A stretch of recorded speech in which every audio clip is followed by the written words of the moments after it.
How did you get into the tourism business? Well, I had 4 kids.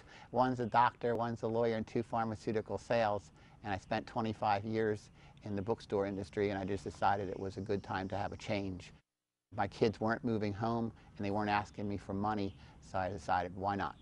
Another point of my move change or career change was that the bookstore industry was sort of a dying industry with electronic books and leasing, and the tourism industry on the Eastern Shore was brand new, fresh, and growing. So it's always fun to be in a growing market as opposed to a dying market. Why biking and kayaking? Well, biking and kayaking, when they first hired me to come to Salisbury University, they asked me to run the freshman orientation program, and they put me in charge of the bicycling one that went to Acadia, Maine. So for 12 years, I took 22 freshmen up to Acadia, and it was a delightful experience. I really enjoyed it. The freshmen, a group of 18-year-olds, had a lot of hormones and stuff, so dealing now with a bunch of baby boomers is a piece of cake in comparison. Why the Eastern Shore? Well, while being Acadia, Maine, it changed my whole perspective of life. It's only a 10-square-mile island, and I spent 12 weeks there, and every time I went, I discovered new and delightful things. So I realized that most of us never took the time to find things in our own backyard. So I started Eastern Shore biking, canoeing, and when we reviewed the kids' evaluations, they had equally as good a time right here on the Eastern Shore as they did in Acadia, Maine, bicycling, and Algonquin, Canada, canoeing. And the only thing we cut out was 4 days of traveling, 2 days in a van up and 2 days back. When did you actually make the change? I made the change and left the industry in 2001, and basically for the last 10 years I've been running it as a 1 or 2 man operation, and it's been quite successful and I've enjoyed it.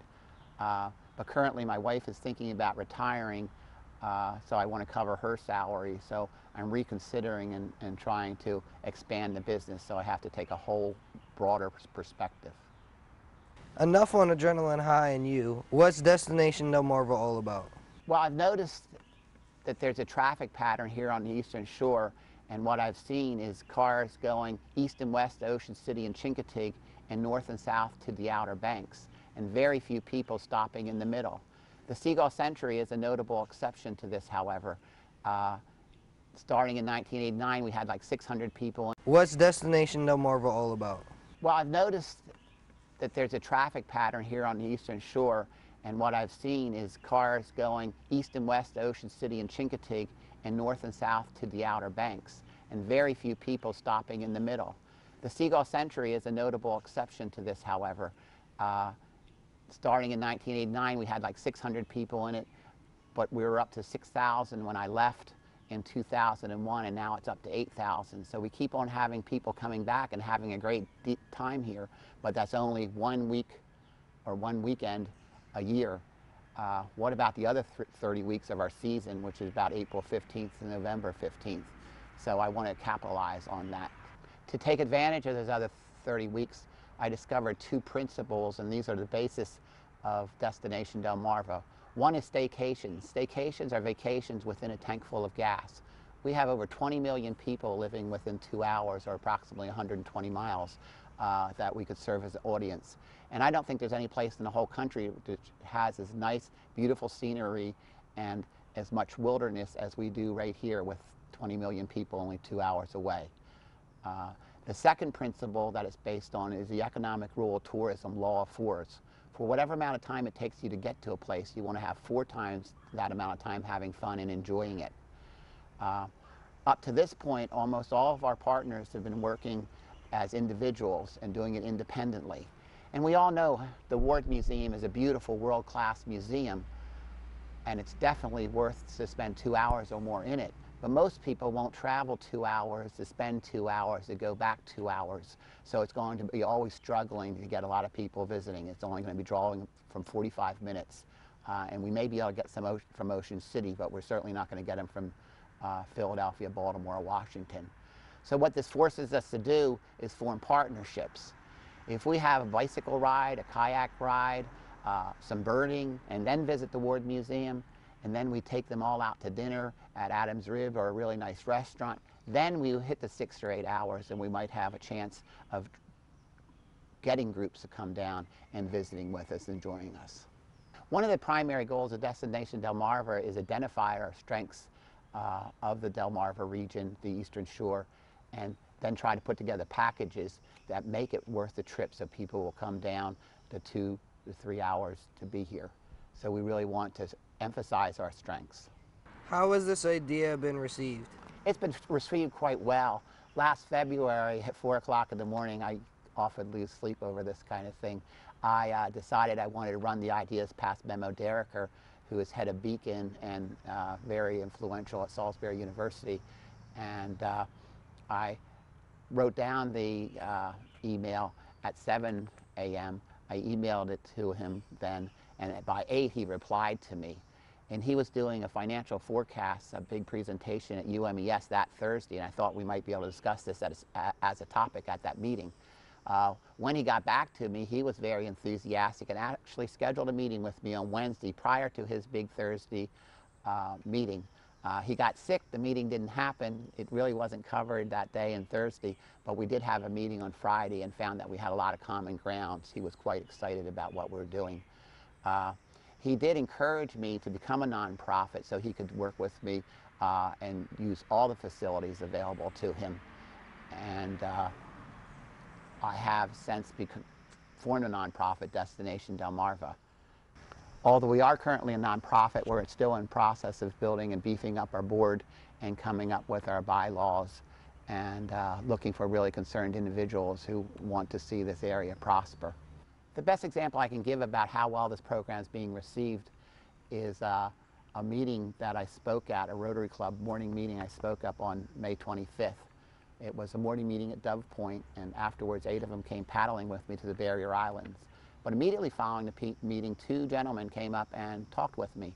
One was the president of Clear Channel Outdoor, and he offered us a billboard for a year.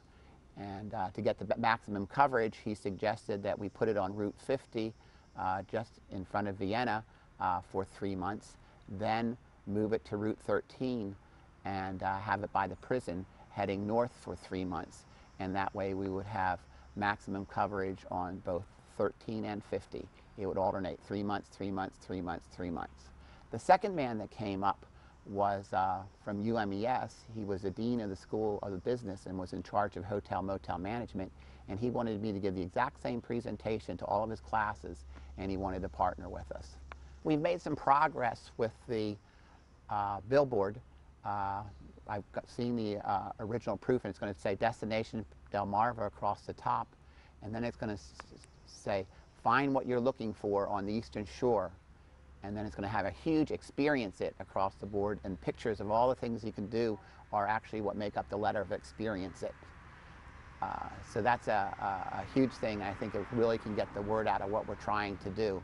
The next thing is the information center, and it's critical that it is right prior to going to Vienna, because the town of Vienna has made the Nanticoke Inn available to me, and we're creating a Destination Delmarva information center there.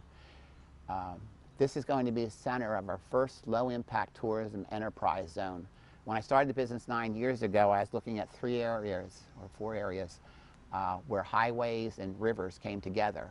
And Delmarva and Nanticoke was one spot I was looking at, Princess Anne, and the Minokan was another place I was looking at, Pocomoke River and Route 13 was another place I was looking at, and there was a place in Delaware I was looking at also. But the one that seems to pop is Vienna. They're very concerned, very interested, and we're actually going to have an information center there.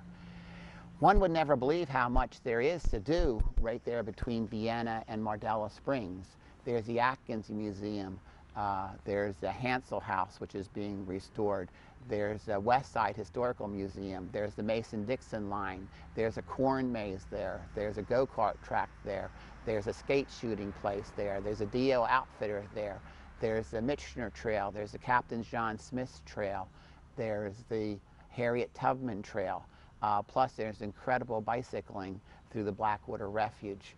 It's just a cornucopia of things to do, and that's where we're going to start concentrating. After we develop that tourism enterprise zone, then I'm thinking about having a second enterprise zone in Princess Anne and Deal Island, and I think there's equally as much to do there, and a third enterprise zone could be Pocomoke City and Crisfield, and there's always Delaware and Seaford. So I think we have a great deal to work with. It's an incredible, beautiful place. Most people don't realize that all the rivers and streams and creeks that I paddle on, I've never seen a canoe or kayak on. The few people that do canoe and kayak here go to Pocomoke River and Snow Hill or Princess Anne.